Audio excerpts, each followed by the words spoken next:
Hi guys, welcome to my video, and today tuturuan ko kayo kung paano mag-install ng MacOS Catalina sa inyong mga lumang Macbook Pro, Macbook Air, Mac Mini, or Mac Pro. So, unfortunately, hindi lahat ng models or devices are supported ni MacOS Catalina, since may mga supported lang siya na model, which is yung mga bagong labas lang. So, parang iPhone lang din. Sa iOS 14, pili lang din yung mga supported na devices, which is yung mga bagong labas nga lang. And then, sa tutorial na to, papakita ko sa inyo, kahit na luma yung MacBook nyo, is pwede pa rin siya ma-install ng macOS Catalina. Okay? So, papakita ko sa inyo yung mga macOS na nilabas ni Apple. So, list of macOS version names. So, yan. From oldest to newest. Okay. So again, yung latest OS natin na available is macOS Catalina, which is ni-release noong October 2019. So may ilalabas si Big Sur, but wala pang updates or information na nilalabas si Apple kailan ito i-release. So yung cycle naman nila usually third quarter ng taon, sinasabay nila sa release din ng iPhone tapos ng bagong MacBook din. Okay, so expect natin baka sa pag-release ng iPhone 12 meron na siya. Okay, so from the link on the description of this video, may kita nyo yung macOS Catalina patcher site. So punta lang kayo doon, then punta kayo doon sa system compatibility. So every time na mag-install kayo ng software, ng apps, always check the compatibility. Yun lang yung tips natin. Then, check nyo kung yung model unit number nyo is compatible or supported ng ating patch. So, paano nyo siya ma-check yung model number? Punta kayo sa Apple logo, then about this Mac. Yan. Yan. Then, mag-head kayo sa OS version ng iyong MacBook, and then yung year kung kailan nilabas or in-issue yung MacBook mo. Click nyo yung system report, then you will head to hardware overview. Makita nyo dyan yung model name and model identifier. So ito yung model identifier natin, kailangan natin. Okay, MacBook 6, 2. So balik lang tayo dun sa website ng patcher. Ayan.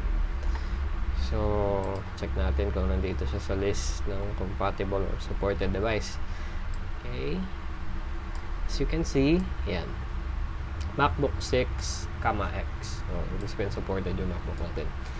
Then, next step is i-check nyo kung yung mga issue, kung ano yung mga issues and bugs ng software na to or ng update na to. So, if your device is listed here, kung meron ba kayong AMD ATI Radeon HD 5XX and 6XX series graphic acceleration, so you might encounter some issues. Babasahin nyo lang din. Nasa link naman yan. Okay?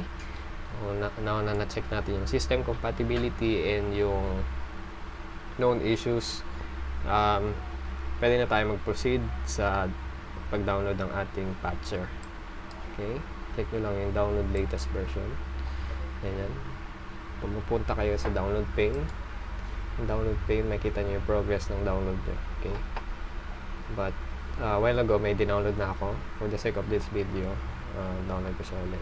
Okay, then pause ko muna yung video, continue ako once na complete na yung download. Okay, bye. So now natapos nang ma-download yung ating patcher. So punta lang tayo sa downloads, tapos click nyo lang,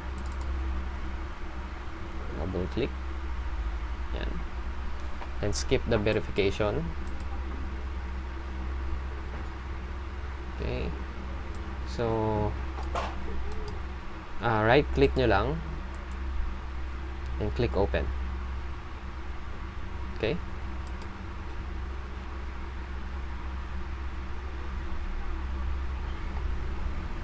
Ayan.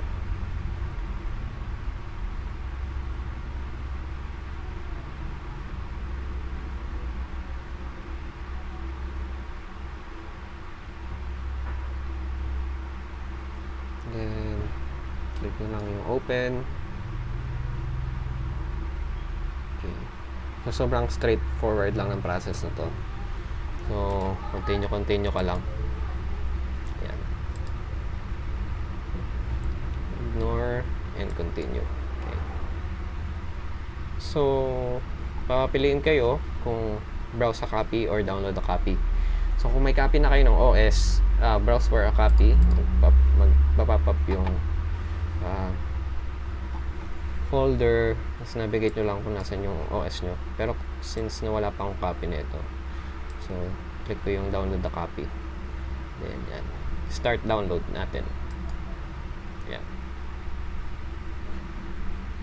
So as you can see, ang ating file is 8 gig, 8.7 gig. Okay. Skip lang muna natin to video. Then balikan ko kayo once na na-complete na yung pag-download ng ating software. So, as you can see, tapos na tayo sa pag-download ng ating software. So, isa pa sa kailangan nyo is yung external hard drive. Hiniram ko lang siya kay tita. So, yun, kabit lang natin to. Connect nyo lang sa Macbook nyo yung external hard drive. Ayan. Ayan. Okay, once na tapos na ma-download ang ating OS, mag-head kayo sa ganitong screen. Installation method. So, meron tayong tatlong methods dito sa pag-install ng ating OS.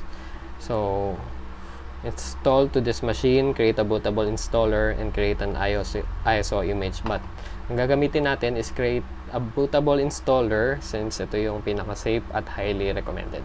Okay? But, doesn't mean naman na hindi nag-work tong dalawang methods na to. Pero, syempre, doon tayo sa pinaka-safe. Okay? So, before we head to create a bootable installer, punta muna tayo sa Launchpad. Click Others. And click this utility. Yan. Sa this utility, hanapin nyo lang yung external hard drive nyo, which is ito, yung 1TB Seagate. Then, click Erase. MacOS Extended Journal. Okay? Click nyo yan. Then, click, pwede nyong i-rename yung bootable device nyo. So, gagamitin kong bootable device, again, is yung hard drive. So, palitan lang natin siya ng pangalan. Installer.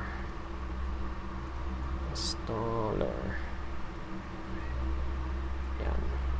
JED Installer. Okay? Then, click Erase. Bye-bye. Yes. Click lang yung erase. Oh my God.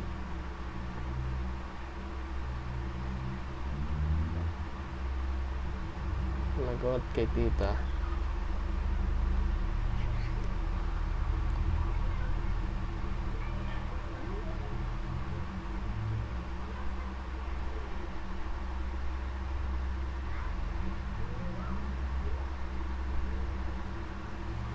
So, wait lang natin to. I-pause ko muna yung video. Okay? Yan. Decide later lang. Okay? Okay. Then, create a bootable device. And then, select nyo lang yung JED installer. Okay? Then, click Start. All contents on this JED installer will be erased. Sorry. Click nyo lang yung yes. Yan.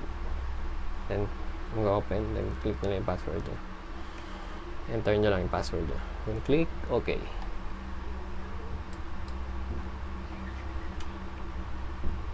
Yan. Pakita ko lang yung progress. So, medyo matagal lang siya. Abutin ng ilang minutes. Tapos ko muna yung video, then balik ako after map-patch yung base system natin. Okay? So yun, since na successful na yung pag-create natin ng ating bootable device or ng ating drive, just click lang yung exit. Okay. Or quit. Okay? Then restart. So again, pag-restart, Apple logo, in the upper left. And click restart. Then click restart ulit. Yan. Then ito lang natin mag-restart yung device. Then hold nyo lang yung option key sa inyong keyboard. Yeah, wait na natin siya habang pre-reboot. Ayan.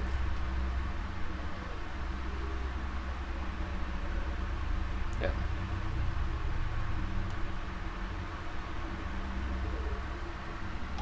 Okay.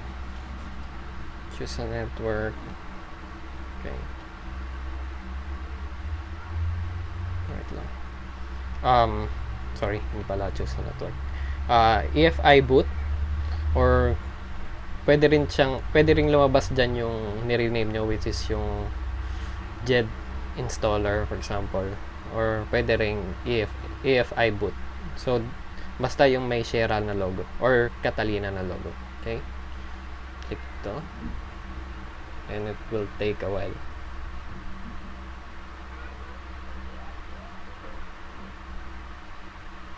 Then ipopause ko muna yung video dahil since matagal to, then balik tayo kapag successful na yung pag-load ng ating boot. So now na nag-boot na tayo sa ating recovery, click nyo lang yung this utility, then click continue. Okay? Okay. So on this utility, may makikita kayong internal and external. So, ito yung volume natin. So, for this one, i-erase ko yung ating volume. Okay. And re-format natin siya into APFS. Okay. Format. Okay. Yan. Let's set is check. And click erase. Okay. So si Catalina kasi nire-require na yung volume natin na APFS format. Okay. Click erase. Yan.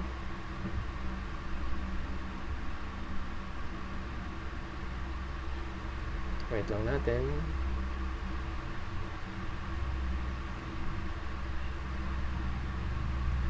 Yan. Erase process is complete. Then click done. Then exit. Then after ma-erase or ma-format na natin sa APFS si volume natin or yung drive natin, yan, reinstall macOS, then click nyo yung continue. So this may take a while. Wait natin. Then click continue.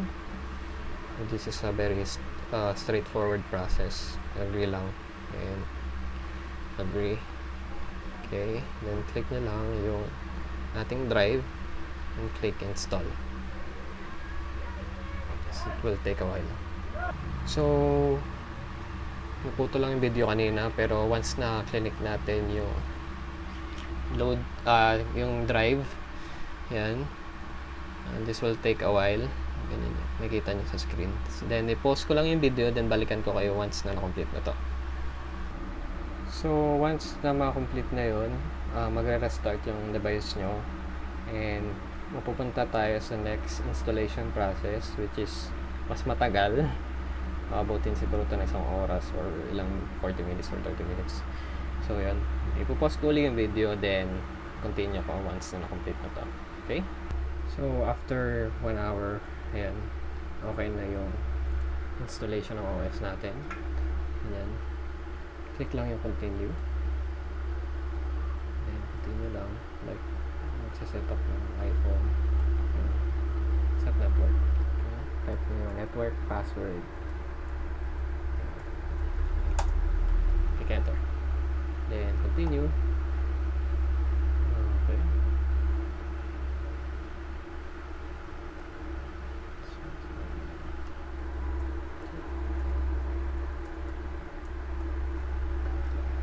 Napapakita.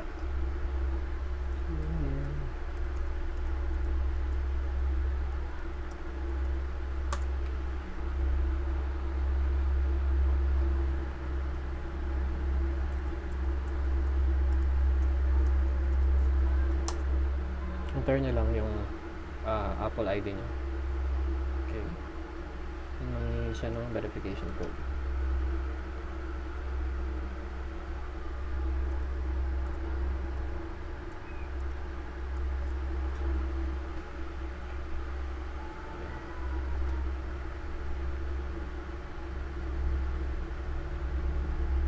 Just wait lang until mag-load ang ating system.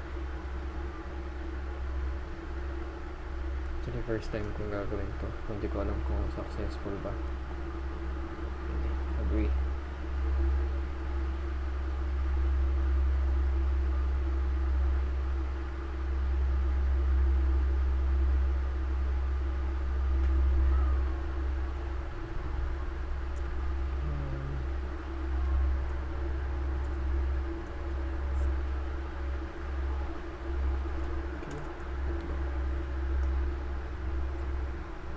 Hindi siya ng password. So, ipopost ko muna yung video, then once na masign ko na to, continue tayo. So, na-enter nyo na yung inyong account name, yung password, ayan. Tingnan natin, mag-boot ng ating device, mag-create ng account.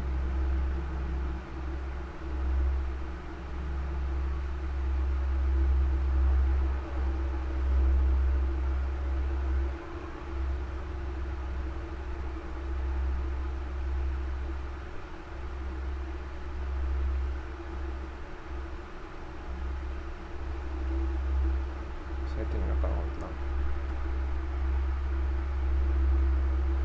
So, pause ko ulit. So, ayun guys. So, nag-set up na tayo ng Apple ID. Okay. Hintay na lang natin mag-boot. So, you can choose kung either of the two. Pwede siyang boot. So, pili natin dark mode. Ayan.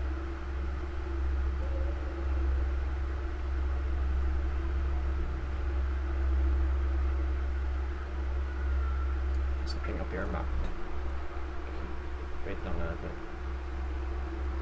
So yun guys, na-set up na natin ang ating Macbook at na-installan ng latest OS, which is si Catalina. Okay. Finally, ma-experience ko na rin yung Catalina. O kahit humarain lang yung Macbook ko.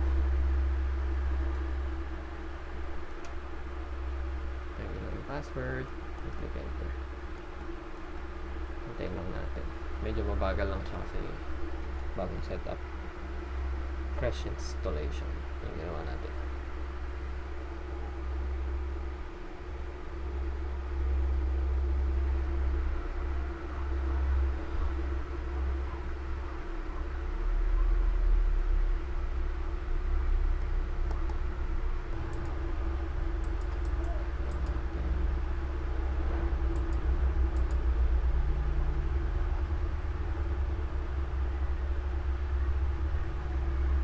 Catalina, meron siyang Apple TV na apps. And updated na yung mga apps natin dito. Ayan. So guys, we're done. So, na-update na natin ang ating MacBook 2010 to MacOS Catalina. Guys. So, sa mga features ni Catalina, i-link, ibibigay ko lang sa inyo sa next vlog or sa next video anong features ni Catalina. Okay? Bye guys. Salamat.